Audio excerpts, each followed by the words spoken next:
Fundamental study में आपका स्वागत है।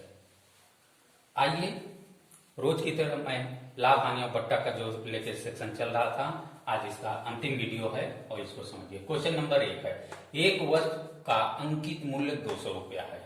अंकित मूल्य पर 12.5% का बट्टा देकर भी विक्रेता को 25% का लाभ होता है। यदि वह 15% बट्टा देता है तो उसका लाभ क्या होगा? ऐसे तो 25% का लाभ हो रहा है जब 12.5% दे रहा है। अब कह रहा है जब 15% बट्टा देंगे तो कितना प्रतिशत लाभ होगा? तो स्वाभाविक है 25% से कम ही लाभ होगा। ऑप्शन में सब 25 से कम है। अब कम होगा ये तो मालूम नहीं, तो इसके लिए सॉल्व करना होगा। अगर सब ज्यादा होता है 25 से कम होता तो टिक मार देते हैं, पढ़ने की कोई जरूरत ही नहीं। चलिए, अब ऐसा है, अंकित मूल्य कितना है? अंकित मूल्य 200 रुपया है। 200 रुपये का 12.5% ऐसे ही निकालते हैं ना, 12.5% निकाल लेंगे 200 का तो कितना आ जाएगा? 25 रुपया आएगा। कैसे? अब देखिए, 200 रुपये का 12.5% ऐसे ही, तो ये हुआ 200 रुपया गुणते ये 12.5 यानी 12 दूना 24 एक 25 बटा नीचे 2 में 100 का गुणा कर देंगे 200, ये कट गया बराबर 25 रुपया। यानी जो 12.5 रुपये का बट्टा देता है विक्रेता तो 25 रुपया का देता है। तो 25 रुपया का बट्टा दे देता है तो नया विक्रय मूल्य वो क्या हो जाता है? उसका विक्रय मूल्य कितना हो जाता है? 200 रुपया माइनस 25 रुपया बराबर 175 रुपया। 175 रुपया में वो बेचता है तो 25% का लाभ भी हो रहा है। इतने में बेच रहा है तो 25% का लाभ भी हो रहा है। कितना प्रतिशत लाभ कितना है? 25% है। तो क्रय मूल्य कितना होगा? क्रय मूल्य बराबर विक्रय मूल्य गुणित 100 बटा 100 प्लस प्रतिशत लाभ। यही फार्मूला होता है। इसमें हम सॉल्व कर देंगे तो देखिए ये हो जाएगा 175 गुणित 100 बटा 125। अब ये 25 सत्ते 175, 25 पंजे 125, 5 एकम 5, 5 दूनी 10 यानी 20, 20 सत्ते 140 हो गया ना। इतना रुपया आ गया, 140 रुपया नया क्रय मूल्य जो हुआ। क्रय मूल्य कितना हुआ? क्रय मूल्य 140 रुपया। अब 140 रुपया में वो दुकानदार खरीदा था, 175 रुपया में बेचा और 200 रुपया उस पर मूल्य लिखा था और उसे 25% का लाभ हुआ। अब कह रहा है यदि 15% बट्टा दे तो उसका लाभ क्या होगा? 15% बट्टा दे किस पर? 200 पर। तो 200 रुपए पर 15% बट्टा देगा तो 2 बराबर 30 रुपया। 30 रुपया का छूट करेगा। क्या करेगा? छूट करेगा। जब यहां लिख लेंगे, जब 15% का बट्टा ना तो 30 रुपया छूट करेगा। तो अंकित विक्रय मूल्य क्या होगा? विक्रय मूल्य कितना होगा? 200 माइनस 30 बराबर 170 रुपया। 170 रुपया में बेचेगा जब 15% का बट्टा देगा और उसका क्रय मूल्य कितना है? 140 रुपया। तो लाभ कितना होगा उसको? लाभ बराबर, लाभ कितना होगा? 170 माइनस 140 बराबर 30 रुपया। 30 रुपया का लाभ भी होगा। तो पूछा है उसका प्रतिशत लाभ, तो प्रतिशत लाभ बराबर क्या होता है फार्मूला? लाभ गुणित 100 बटे क्रय मूल्य 140 रुपया। ई जीरो से कट गया ना, ऊपर गुणा कर देंगे, ये 300 हो गया। 300 बटे 14, 300 में हम 14 से डिवाइड कर दें तो 14 दूना 28, 2 तरह ना 0, 14 एकम 14, उतारा कितना यहां से 6, तो 21 सही 6 बटा 14, ये कितना आएगा? 21 सही 6 बटा 14, ये 2 तिहाई 6, 2 सते 14, यानी उत्तर आ जाएगा 21 सही 3/7%। आंसर यही आपका ऑप्शन बी 21 सही 3/7%। समझ में आ गया होगा क्वेश्चन, थोड़ा लंबा था लेकिन बहुत फैक्ट था। अब हम नेक्स्ट क्वेश्चन की तरफ चलते हैं। कह रहा है यदि 20% और x% क्रमिक बट्टे का समतुल्य 34.4% हो तो x का क्या मान होगा? 18 होगा, 22 होगा, 15 होगा, 12 होगा। बहुत अच्छा। अब देखिए यहाँ पे दो क्रमिक बट्टा दिया गया है और उसके समतुल्य दिया गया है। बीच में दो क्रमिक बट्टे में से एक x है और उसी x का मान आपको निकालना है। तो मान लीजिए कोई भी अंकित मूल्य वस्तु का अंकित, तो वस्तु का अंकित मूल्य 100 रुपया है। कितना? 100 रुपया है। 100 रुपया पर पहला 20% बट्टा दे रहा है। 100 रुपया पर पहला 20% बट्टा दे रहा है, यानी पहली छूट देने के बाद शेष राशि कितना होगी? तो 20% का बट्टा देने के बाद शेष राशि कितनी होगी? 100 माइनस 100 का 20% यानी 20 रुपया बराबर निकालेंगे 80 रुपया हो गया। ये समझ में आ गया होगा। 80 रुपया हो गया। अब 80 रुपये का x% बट्टा दे रहा है। कितना? 80 रुपये का x% बट्टा दे रहा है। जो ये आएगा x% बट्टा 80 रुपये का, वो बट्टा जो होगा वो बट्टा किसके बराबर होगा? ये जो बट्टा दिया गया है 34.4, इसमें से 20 माइनस कर लेंगे इसका बट्टवा, ये 20% बट्टवा इसमें से निकाल देंगे तो जो बचेगा वही x% बट्टा के बराबर होगा। समझ में आ गया होगा। अब इसी को हम सॉल्व कर लेते हैं। e0 काट दिया। अब 2 से काटेंगे, 2 चौके 8 और 2 पंजे 10, यानी 4x/5 बराबर 34.4 में से 20 निकाल देंगे तो कितना आ जाएगा?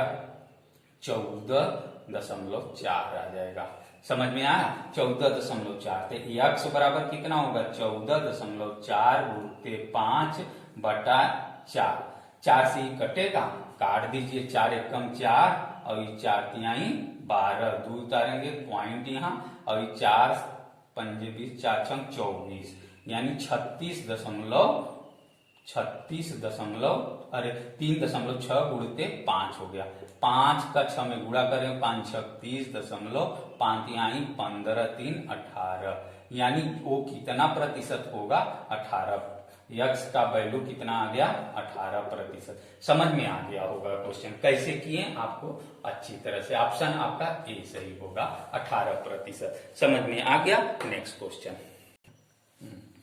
तीसरा क्वेश्चन है, एक सोने की चैन को 40% लाभ पर बेचा जाता है। यदि उसे 40% अधिक मूल्य पर बेचा जाता तो कितना प्रतिशत लाभ होता? बहुत अच्छा सवाल है। एक सोने की चैन को 40% लाभ पर बेचा जाता। मान लीजिए, माना सोने की चैन ना, माना ये जो सोने की चैन का क्रय मूल्य कितना है? 100 रुपया। मान लीजिए 100 रुपया ये क्रय मूल्य है, खरीदा हुआ मूल्य है। 100 रुपये क्रय मूल्य पर अब कह रहा है कि हमें 40% लाभ हो गया, तो 100 रुपये का 40% निकालना जानते हैं। ऐसे ये ऐसे 40 रुपया, यानी 40 रुपया लाभ। ये 40 रुपया लाभ पर बेचा गया तो विक्रय मूल्य क्या हो जाएगा? विक्रय मूल्य कितना हो जाएगा? 100 + 40 बराबर 140 रुपया।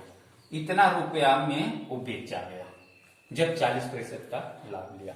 अब आगे क्या कह रहा है? यदि उसे 40% अधिक मूल्य पर बेचा जाता, 40% अधिक मूल्य पर बेचा जाता, 140 में तो बेचा गया, इसका मतलब 40% अधिक। पर बेचा जाता तब कितना होता।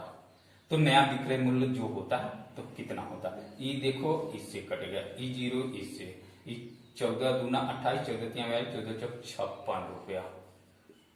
इतना मतलब 56 रुपया और अधिक पर बेचा जाए। ये 140 का 40% अधिक मूल्य पर बेचा जाता है, यानी 56 रुपया और ज्यादा। यानी 56 रुपया और ज्यादा कितना, 140 तो उसका विक्रय मूल्य था ही, विक्रय मूल्य निकाले हैं 140 विक्रय मूल्य। अब इसमें 56 और जोड़ देंगे तो कितना हो जाएगा, 6 9 196 रुपया।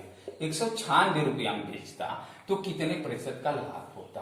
तो भैया क्रय मूल्य कितना है 100 रुपया, विक्रय मूल्य 196 रुपया, तो लाभ कितना हुआ। सीधा सीधा 196 में से 100 हम घटाएंगे, कितना आ जाएगा 96 रुपया। यानी लाभ कितना हुआ 96 रुपया हुआ। तो प्रतिशत लाभ, तो प्रतिशत लाभ बराबर क्या होता है, लाभ 96 रुपया गुणुते 100 बटा क्रय मूल्य 100 है, क्रय मूल्य तो 100 है, इस 100 से कट गया, यानी 96%। इतना प्रतिशत लाभ हुआ। आपका ऑप्शन ए बी सी 96% है, टिक मार देंगे। समझ में आ गया होगा question. Next question, question number 4 है, एक रेडियो का 600 रुपए में खरीद कर लागत मूल्य का 10% खर्च कर उसकी मरम्मत करवाई जाती है। 600 रुपया में वो खरीदा, 10% इसका क्या कर रहा है, मरम्मत खर्च कर रहा है। उसका अंकित मूल्य क्या निश्चित किया जाए कि उस पर 10% की छूट यानी बट्टा देने पर भी विक्रेता को 20% का लाभ हो। कितना अच्छा सवाल है, देखिए समझिए। कह रहा है ये रेडियो का मूल्य 600 रुपया है, 600 रुपया है और प्लस 600 रुपए का 10% लगा दे रहा है खर्च। तो ये जीरो से कट गया, ये 600 प्लस ये 60 रुपया बराबर 660 रुपया हो गया। 660 रुपया समझ लीजिए उसकी लागत मूल्य हो गई, खर्चा लगा के। इतना समझ में। अब कह रहा है उसका अंकित मूल्य क्या निर्धारित किया जाए कि उस पर 10% छूट देने पर विक्रेता को 20% का लाभ हो। अब ये 660 रुपए पर 20% का लाभ हो, तो 660 रुपए पर 20% का लाभ हो तो विक्रय मूल्य बराबर क्रय मूल्य 660 रुपया ना, इंटू उसके बाद इस पर 20% 100 प्लस 20 बटा 100, ये फार्मूला होता है। ये एक जीरो नहीं, ऐसे करिए, एक जीरो ये जीरो से कट गया, तो ये हो गया 66 गुणुते 120 बटा 10, ये जीरो जीरो से कट गया। 12 छंक 72 कई 2, 12 छंक 72 और 7 कितना हो जाएगा 79, इतना रुपया हो जाएगा। 20% का लाभ हो तो विक्रय मूल्य कितने हो जाएगा 792 रुपया का हो जाएगा। अब कह रहा है कि अंकित मूल्य क्या करें, अंकित मूल्य क्या निश्चित करें कि 10% का बट्टा छूट देने पर अंकित मूल्य का 10%, तो हम जानते हैं अंकित मूल्य, अंकित मूल्य मान लीजिए ये अंकित मूल्य लिख लेते हैं, यक्ष मत मानिए। अंकित मूल्य का कितना 10% बट्टा माइनस 10% छूट यानी बट्टा 100, यही होता है फार्मूला। ये बराबर कितने को हो जाए 792 रुपया, इसके बराबर हो जाए। ये समझ में आया। तो अब अंकित मूल्य क्या होगा, अंकित मूल्य बराबर अंकित मूल्य बराबर इस 792 रुपया इंटू 100 बट्टा इस घट जाएगा 90 नीचे आ जाएगा, ये जीरो से कट गया। अब इसमें 9 का भाग दे देंगे तो 9 अठे 72, फिर 9 अठे 72 गुणुते 10 बराबर 880 रुपया, ये ऐसे कट जाएगा, इतना आ जाएगा। समझ में आ गया होगा। 880 रुपया अंकित करेगा, उसके बाद 10% छूट करेगा तो वो बेचेगा इतने में और उसको 20% तक लाभ होगा। समझ में ये सवाल आ गया होगा। कोई ऑप्शन इसका हो जाएगा डी, 880 रुपया का वो अंकित मूल्य निर्धारित करेगा। अब नेक्स्ट क्वेश्चन, क्वेश्चन नंबर 5, कुछ वस्तुएं 120 रुपए से लेकर 200 रुपए के रेंज में खरीदी गई तथा 250 रुपए से लेकर 320 रुपए यानी 250 रुपए से लेकर 320 रुपए के रेंज में बेची गई। ऐसी 40 वस्तुओं पर अधिकतम लाभ क्या होगा? ऐसी 40 वस्तुओं पर अधिकतम लाभ क्या होगा? ऑप्शन में दे रखा है। जब ऐसे सवाल आए तो आप अधिकतम लाभ देखने के लिए अधिकतम विक्रय मूल्य देखना होगा, ये जैसे 320, और न्यूनतम क्रय मूल्य देखना होगा। ये समझ में आ गया? इनका अंतर निकाल लेंगे, वही लाभ होगा। अब 40 वस्तुओं का तो 40 से मल्टीप्लाई कर देंगे, पूरा पूरा लाभ हो जाएगा। चलिए, तो वस्तु का अधिकतम लाभ, अधिकतम लाभ क्या होगा? हम बोले अधिकतम विक्रय मूल्य 320 रुपया में न्यूनतम क्रय मूल्य 120 रुपया, घटा देंगे तो कितना आ जाएगा? 200 रुपया। 200 रुपए का अधिकतम लाभ हुआ। ऐसे बेची गई 40 वस्तुएं, तो 40 वस्तुओं पर लाभ बराबर 40 गुणुत्ते 200 बराबर 4 दूनी 8, 8,000 रुपया का लाभ होगा। तो अधिकतम लाभ क्या होगा पूछा है बस, तो 8,000 रुपया होगा। ये सवाल आपको समझ में आ गया होगा। बस यही आंसर। अगर वीडियो अच्छा लगे तो एक लाइक जरूर बनता है। अगर नए व्यूअर आप हैं तो वीडियो को सब्सक्राइब करना मत भूलिए, क्योंकि उससे मेरा नोटिफिकेशन आपको तुरंत मिल जाएगा। तब तक के लिए नमस्कार।